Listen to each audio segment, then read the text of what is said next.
कोई भी परमार्थ का पथिक कभी ऐसे नहीं कर सकता, ध्यान रखना।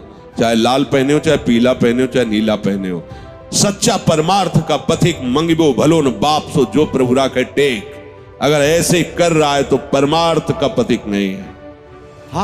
हाथ ऐसे, अरे महारानी जी से भी ऐसे नहीं करना, क्योंकि हम उनके शरणागत तो खुद भरण पोषण करेंगी। ऐसे कैसे? ऐसा हो ही नहीं सकता। छोड़ेगा नहीं, कहीं भाग जाओ, वृंदावन धाम जाओ, चाहे जहां जाओ, छोड़ेगा नहीं तुम्हें। ये तुम्हारे साथ रहेगा, तुम्हें भोगना पड़ेगा, इसीलिए डरते रहो कोई ऐसा कर्म न बन जाए। इसीलिए जय हो भगवत शरणागति की, कि कोई भी कर्म उसको दंड नहीं दे पाएगा। शरणागत के समस्त भार को प्रभु स्वीकार कर लेते हैं।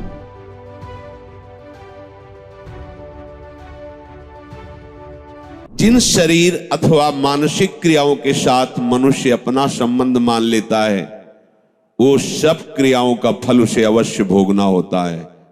ध्यान दीजिए, ये कर्म का दलदल बहुत बुरा दलदल है, इससे निकलने का उपाय नहीं मिलता बड़े बड़ों को। भीष्म जी के पास जब भगवान युधिष्ठिर जी को लेके जाते हैं, तो युधिष्ठिर जी से कहते हैं कि ज्ञान और धर्म का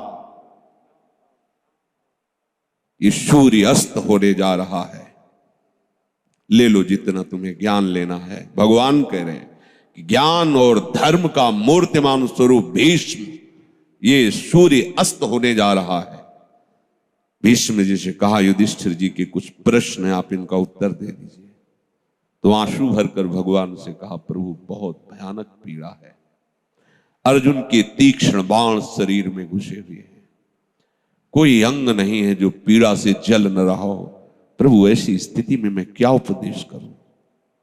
देखो कर्म का जाल कितना सुदृढ़ होता है। 6 महीने बाणों की सैया पर, बाणों की सैया। महाभागवतों में, 12 महाभागवतों में गणना भीष्म जी की, अखंड बाल ब्रह्मचारी, धर्मनिष्ठ, शास्त्रों के संपूर्ण ज्ञाता, लेकिन सैकड़ों जन्म पूर्व जो कर्म है वो सुरक्षित है, वो आकर के फल दे रहा है। भगवान ने स्पर्श किया, स्पर्श करते ही पीड़ा गई, फिर प्रश्न उत्तर हुए। हम ये बताना चाहते हैं कि कर्म कितना बलवान होता है। कोई किसी को दुख सुख नहीं देता, उसका कर्म ही उसको दंड देता है। तुम जो एकांत में पापाचार कर रहे हो, वही जब वृक्ष रूप फलीभूत होगा तो तुम्हें ऐसा दंड देगा कि कोई तुम्हें बचा नहीं। अवश्य में भोक्तव्यम, अवश्य भोगना पड़ेगा।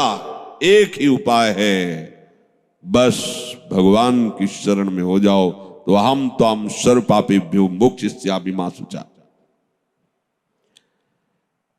जिन क्रियाओं से अपना संबंध मान लिया जाता है, ध्यान रखना, अपने लिए किया जाता है, वो अच्छी हो या बुरी, दोनों क्रियाएं तुम्हें भोगनी पड़ेंगी। वो बंध गई।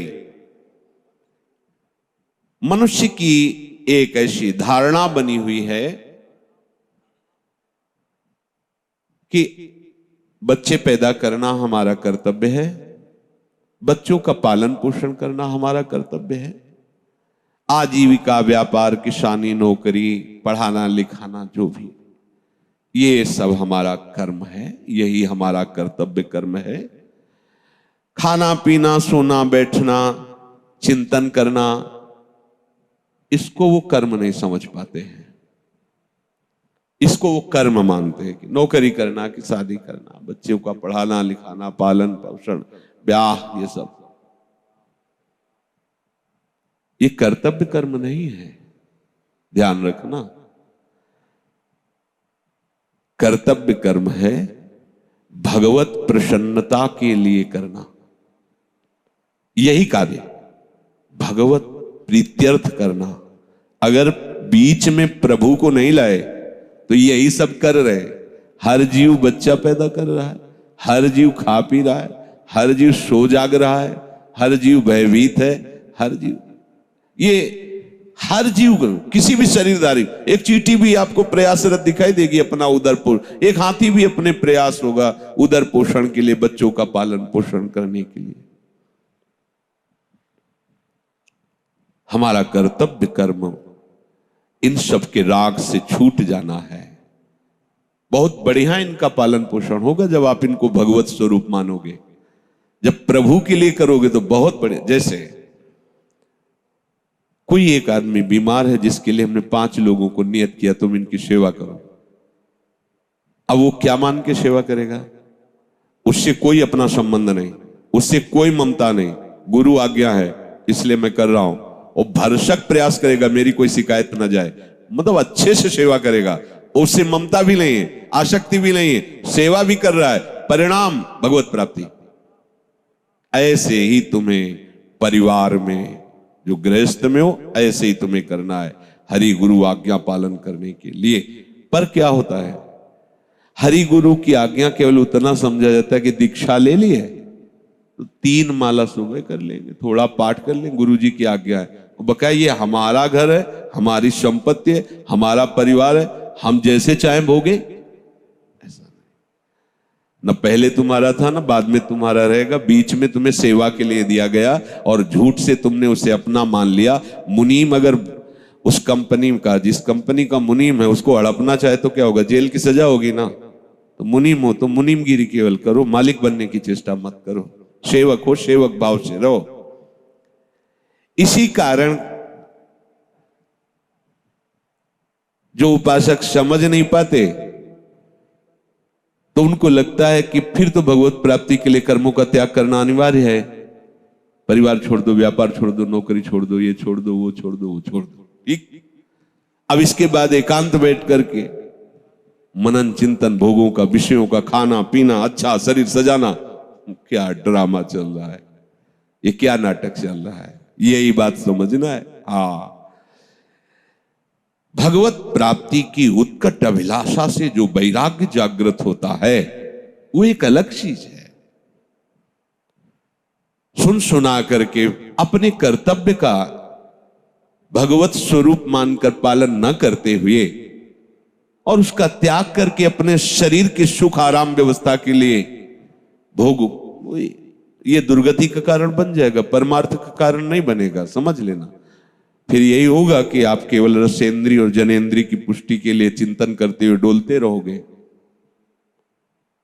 देखे जो मैं जोरत हाथ लटकत, अरे केतिक आयु केतिक जीवन। कोई भी परमार्थ का पथिक कभी ऐसे नहीं कर सकता, ध्यान रखना। चाहे लाल पहने हो, चाहे पीला पहने हो, चाहे नीला पहने हो, सच्चा परमार्थ का पथिक मंगिबो भलो न बाप सो जो प्रभु राखे टेक। अगर ऐसे कर रहा है तो परमार्थ का पथिक नहीं है, केवल रोटी के लिए आज्ञा आचार्यों ने दी है। इसलिए बड़े बड़े परमहंस दरवाजों पे जाके केवल रोटी, अगर उन्होंने 10 रुपया निकाला कि भाई बाबा हमारे पास भिक्षा नहीं, 10 रुपया रख, नहीं, केवल रोटी। जो ये मान करके कि बहुत इसमें मेहनत और बड़ा समस्या है परिवार, आप बाबा जी बन जाएंगे, पूड़ी कचौड़ी हलवा तो भंडारे होते ही रहते, दक्षिणा भी मिले, कपड़ा भी बढ़िया, बड़ा आराम की जिंदगी। चलो बाबा, भूल मत करना, बहुत आग में कूदने जा रहे हो, बहुत गलत करने जा रहे हो, जिससे तुम्हारा लोक परलोक सब नष्ट हो जाएगा। पहले संतों की समाज में कुछ ऐसे संत भगवान रखे जाते थे, अधिकारी जन, कि जैसे संत समाज आ रही तो गेट में खड़े हैं, उनको लगा तुम्हारा प्रेम पट क्या है, तुम्हारा योग पट क्या है, खड़िया पलटन उत्तरे नहीं दे पाओगे। अगर गुरु परंपरागत जुड़े हो, आचार्य परंपरागत, तो आपको पता होगा। अगर आप नहीं जुड़े हो तो आप नहीं उत्तर जानते हैं, सुना ही नहीं होगा तुमने प्रेम पट किसे कहते हैं, योग पट किसे कहते हैं। तो धाम है यहाँ इसलिए नहीं, तो हम लोगों को पहले पढ़ाया गया था इस यही बात कि संत समाज में पूछा जाए अगर उत्तर नहीं दे पाए तो काशी में कपड़े उतरा लिए जाएंगे, मार करके मार थप्पड़ ला तो उसे भगा दिया जाएगा, साधु का नाटक करता है, बदनामी करवाएगा संतों की। जब तुझे अपने मार्ग का पता नहीं, परमार्थ का पता नहीं, तो वेश धारण करके केवल उदर पोषण के लिए तो ऐसे आचरण करेगा, लोग कहेंगे ऐसे बाबा जी होते हैं। लोगों की दृष्टि क्या होती है, वो कार से शीशा खोल रहे हैं, बाबूजी 10 रुपया दे, धिक्कार है यार। महान अनंत कोटि ब्रह्मांडों के स्वामी का सेवक होकर 10 रुपए के लिए हाथ फैला दे, जिंदगी किस काम की। इससे अच्छा है लेवरी कर 350 रुपया मिलेंगे, 8 घंटे मेहनत कर 500 रुपया कमा और खूब आनंद से खा पी। ये क्या लीला है, ये क्या चरित्र है। तो जो अपने उद्देश्य को नहीं समझ पाते, केवल कार्य के भार को और कार्य ना करके उस सुविधा को देखकर, ये बहुत बड़ी हानि होती है। ध्यान रखना, ऐसे लोग भगवान को कष्ट देने वाले कहे गए हैं। वेशधारी हर एक बहुत बुरा लगता है। हमारे आचार्यों ने, महापुरुषों ने बहुत निषेध किया है। केति कायु केतिक जीवन काहे विनाशत काज हटकत। हाथ ऐसे, अरे महारानी जी से भी ऐसे नहीं करना, क्योंकि हम उनके शरणागत को खुद भरण पोषण करेंगे। आप ऐसे कैसे, ऐसा हो ही नहीं सकता, नहीं हो सकता। जिसका उद्देश्य प्रभु है, ऐसा हो ही नहीं सकता। कर्म एक क्षण भी नहीं रुकते। नींद आप समझते हैं कोई क्रिया उस समय नहीं होती, तो आप थोड़ा सोए हो, आपको जगा दिया जाए तो आप कहोगे अभी पूरी नहीं हुई थी, मतलब क्रिया चल रही ना, अभी पूरी नहीं हुई थी आपने जगा दिया, हाँ अभी तो आलस आ रहा है, नहीं कहेगा। क्यों? अभी क्रिया पूरी नहीं हुई थी ना, वो नींद की क्रिया चल रही है। सुषुप्ति पे हो, तुम्हें पता नहीं है, पर तुम ही उत्तर दोगे अभी हमारी नींद पूरी नहीं हुई थी। अच्छा, जब नींद पूरी हो जाएगी फिर आप आओ, पूरी हो गई नींद पूरी, मतलब क्रिया चल रही थी। अधूरी क्रिया में जगा दिए जाओगे तो आप खुद उत्तर दोगे अभी पूरी नहीं, मतलब वो भी क्रिया हो रही थी। आप सुषुप्त में थे पर क्रिया चल रही थी प्रकृति की, तभी तो आप कहते हो ना कि अधूरी हुई। चिंतन, सूक्ष्म चिंतन चलता ही रहता है। स्थूल शरीर की क्रियाएं नींद आदि, सूक्ष्म शरीर की क्रियाएं चिंतन आदि, समाधि आदि, ये सब कारण शरीर तक की। जैसे मूर्छा में है, कारण शरीर काम कर रहा है, चिंतन बंद है, स्थूल शरीर पड़ा हुआ पर कारण शरीर का, अगर वो ना रहे तो चेतना कैसे आएगी? वो भी क्रिया चल रही, एक क्षण भी बिना क्रिया के नहीं रह सकते। तो शरीर से अहंकार पूर्वक जितनी क्रियाएं होती हैं वो हर शरीरधारी को भोगना होता है। इस कर्म जाल से बड़ा प्रचंड भूत है ये कर्म, छोड़ेगा नहीं। कहीं भाग जाओ, वृंदावन धाम जाओ, चाहे जहां जाओ, छोड़ेगा नहीं तुम्हें, ये तुम्हारे साथ रहेगा, तुम्हें भोगना पड़ेगा। किडनी फेल, भोगना पड़े, अवश्य में भोक्तव्यम। हाँ, भगवान की शरण में तो ऐसे गोद में रख के पार करवा देंगे, भोगना पड़े। इसीलिए डरते रहो, कोई ऐसा कर्म न बन जाए। बन गया आकाश में उड़ गया, तुम्हें लगा कि वो कोई जाना नहीं, निपट गया, नहीं, वो तुम्हारी खोपड़ी में बैठा है। अब वो तुम्हारी बुद्धि पे शासन करके वहीं ले जाएगा, वही करवाएगा जिससे तुम्हारी दुर्गति होगी, तुम्हें दंड भोगना पड़ेगा। कर्म किसी का सहयोग नहीं लेता, वो खुद इतना बलवान होता है कि तुम्हें दंड देने के लिए उसे किसी सहयोग की जरूरत नहीं, वो सब सहयोगी तैयार कर लेगा। जिस समय वो दंड फलीभूत होने का, वो केवल इंतजार करता है समय का, जहां समय आया हिसाब किताब बराबर कर देगा। डरते रहो, आज्ञा के विपरीत कोई कर्म न बन जाए। इसीलिए जय हो भगवत शरणागति की, ये कोई भी कर्म उसको दंड नहीं दे पाएगा। देख लो, पूर्व में जो संचित गोदाम है उसमें आग लगा दी। आगे जो हमसे हो रहे हैं अनुल्लिख्या, लिखा ही ले जाएगा, ये अब बच गए। अनुल्लिख्यानंतान तदपराधान मधुपतिर, स्वयं मधुपति भगवान श्री कृष्ण लिखते ही नहीं। ये हरिवंश महाप्रभु कह रहे, सजनी जी कह रहे, नहीं लिखा जाएगा आगे का। किसका? जो शरणागत है, राधा चरणारविंद का, राधा राधा राधा, उसके गोदाम में आग लग जाएगी, भस्म। आग इसलिए कि अगर कह दिया जाए झाड़ के निकाल दिया जाएगा तो भी वो सुरक्षित है, बाहर आ जाएगा तो भी सुरक्षित है। आग लग गई, अब उसमें अंकुरण होने की संभावना ही नहीं। आगे वाले अनुल्लिख्यानंतान, बीच में जो शरीर है आ रहा है भोग, तो ऐसे गोद में बैठाल कर भोगवा रहे हैं, जिससे उसकी दृष्टि भोग पे नहीं है, जो गोद में लिए उस पर है। इसलिए वो जो गोद में लिए वो आनंद समुद्र है, इसलिए उसे उस भोग के समय, रोग के भोग के समय, कर्म जो प्रारब्ध बनकर आया उसके भोग के समय भी वो आनंदित रहता है, क्योंकि वो देखता है मैं हरि की गोद में बैठा हुआ हूं। इसलिए सावधान। प्रभु कह रहे कोई भी ऐसा नहीं है कि एक क्षण भी कर्म के बिना रह सके। कर्म जाल से मुक्त होने का उपाय मामेव ए प्रपद्य। बहुत अमृत में शब्द इसे समझ लो, नहीं तो बहुत बड़ी झंझट है ये कर्म। मांडव्य ऋषि हाथ उठाए, दाहिने पैर के अंगूठे के बल मंत्र जाप करते हुए समाधि अवस्था में थे। हम कह रहे कि 1 मिनट उस स्थिति में नहीं खड़ा हुआ जा सकता। हाथ उठाओ, बायां पैर के बल, जिसे दाहिने पैर का अंगूठा पूरा इस पे रखो और दाहिने पैर के केवल अंगूठे पे हो, बायां पैर का पूरा बल यहां सपोर्ट में हो और दाहिने पैर के अंगूठे गए। अब आप देखो धम्म से गिर जाओगे तुरंत। वो ऐसे खड़े और समाधिस्थ है, सावधान नहीं, शरीर की चेष्टा में समाधिस्थ है। राजा के यहां से चोरी करके देखो कर्म, राजा के यहां से चोर चोरी करके खजाने से अब जो राजा के यहां चोरी के बहुत ही प्रवीण होंगे, भागे तो राजकर्मचारी उन्हें पीछा किया, वो मांडव्य ऋषि जी के आश्रम में घुस गए, देखा राजकर्म, वहां पकड़ा, मैं माल सहित चोर मिले। राजकर्मचारियों के दिमाग में आया कि नाटक कर रहा है खड़े ऐसे तपस्या का, और चोर रखता है, चोरी करवाता है। उनको भी उठा लिया, अभी समाधि में ही है, उठा लिए गए, देखो कर्म। और उनको राजा के सामने पेश किया गया। समाधि एक भागवतिक स्थिति है। राजा ने बिना कुछ विचार किए उनको, जब प्रमाण है कि आश्रम से ही चोर और संपत्ति पकड़ी गई, शूली की सजा दे दी।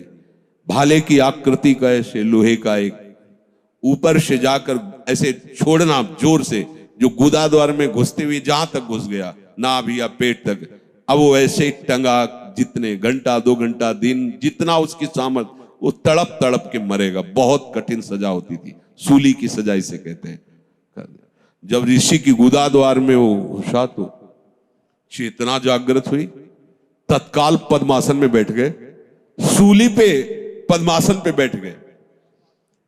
अब 1-2 दिन बाद जब दूसरे अपराधियों को सूली की सजा देने के लिए आए, तो पहले वालों को उतारा जाता था, वो तो सब मरे हुए थे चोर, उनको उतार, ऋषि को पद्मासन में देखो, भाग के गए, राजा से कहा कि अपराध बन गया, कोई ऐसा सामर्थ्यशाली ऋषि। तो राजा आगे गाय करके, ब्राह्मण करके, ये पद्धति है। महापुरुषों से बचने के लिए पद्धति थी कि जैसे गाय आगे है और पवित्र ब्राह्मण आगे हैं तो उनका रोष शांत हो जाएगा, कि गौ भक्त है, ब्राह्मण भक्त है, पहली दृष्टि में ही ऐसा उन्होंने किया। और जाकर कहा, मुनीश्वर मुझे बिल्कुल पता नहीं था और मैं क्षमा नहीं मांगता, आप जो चाहो दंड दे दो, पर मुझे बिल्कुल पता नहीं। बोले मुझे सूली से निकलवा, मैं तुझे दंड नहीं दूंगा, मैं कर्म का न्याय करने वाले को दंड दूंगा। कोई साधारण ऋषि थोड़ी, मांडव्य ऋषि थे। बहुत प्रयास किया गया, सूली निकली नहीं, कटवा दिया गया। तो उसी सूली को अणि कहते, उसकी नोक अंदर थी, इसलिए उनको अणि मांडव्य ऋषि कहा। वो सीधे वहां से अंतर ध्यान हुए यमराज के पास पहुंचे। धर्मराज हो, मुझे याद है, जब से याद है तब से कोई अपराध नहीं किया और तपस्या में जीवन व्यतीत करता हूं, ऐसा दंड कैसे तुमने दिया? भगवान आप नाराज मत होइए, आप स्वयं देख लीजिए। तो जैसे टीवी चला के प्रोग्राम नहीं दिखाया जाता, ऐसे होती। तो 8 वर्ष के थे मांडव्य ऋषि, तो एक तितली को खेल खेल में ऐसे पकड़ा और बमूल का लंबा कांटा उसके गुदादार में डाल के छोड़ दिया, वो तड़पते हुए मर गई। भगवान ये दंड आपको मिला है, ये इसी जन्म का है, क्योंकि आप भजन कर रहे हैं, तपस्या कर रहे हैं, तो आपको मुक्त होना है, तो ये आपको। तो उनका 8 वर्ष के बालक को तो ज्ञान होता नहीं। पहली मर्यादा है, मैं रखता हूं कि 14 वर्ष तक के अपराधों को दंड ना दिया जाए, क्षमा किया जाए, वो मर्यादा रखी गई। और दूसरी बात, आपने न्याय ठीक नहीं, इसलिए मैं आपको शाप देता हूं, 100 वर्ष के लिए मृत्यु लोक में तुम जाओ। मृत्यु लोक में आना जानते हो क्या है? दंड है। अगर भजन करके भगवान को प्राप्त कर लो तो बढ़िया, नहीं तो यहां आना कोई अच्छी बात नहीं। इसे मृत्यु लोक कहते, भयावह लोक है। वही विदुर जी के रूप में साक्षात धर्मराज जी आए। तो ये बात कर्म बख्शता नहीं किसी को। देख लो इतने बड़े ऋषि जो दाहिने पैर के अंगूठे को बल ऐसे तपस्या, तो हमारी तो भाई दशा क्या होगी हमारे तो रोम रोम में सूली डाली जाए तो भी हिसाब नहीं बराबर होगा। वो तो ऐसे यहां तो 10 मिनट खड़े होकर प्रार्थना करने का मन नहीं होता। हाथ वो अंगूठे के बल खड़े होकर हाथ ऊपर उठा के मंत्र तपस्या, लोग सोचते हैं 100 रुपया दे देंगे हमारे पुण्य से पाप कट जाएंगे। जरा विचार करना इस कर्म पर। सावधान, कोई भी हमसे ऐसा कर्म ना बने। अब लो निशान, अब जो कुछ हुआ है हम प्रभु की शरण। महारानी जो बड़ी कृपालु है वो ऐसा नहीं होने देंगी, वही हमारा बल है। पर उनके सिवा और अगर कोई और हुआ तो इतने चतुर शिरोमणि हैं कि फिर वो दूसरा नियम लागू हो जाएगा। शरणागत के समस्त भार को प्रभु स्वीकार कर लेते हैं। भयभीत होकर के आ जाओ शरणा, जो सभी तावा शरणाई रखियो ताई प्राण की नाई। प्रभु कह रहे, इसलिए शरणागत ही एक उपाय है जो हमें हर कर्म बंधन से बचा सकता है।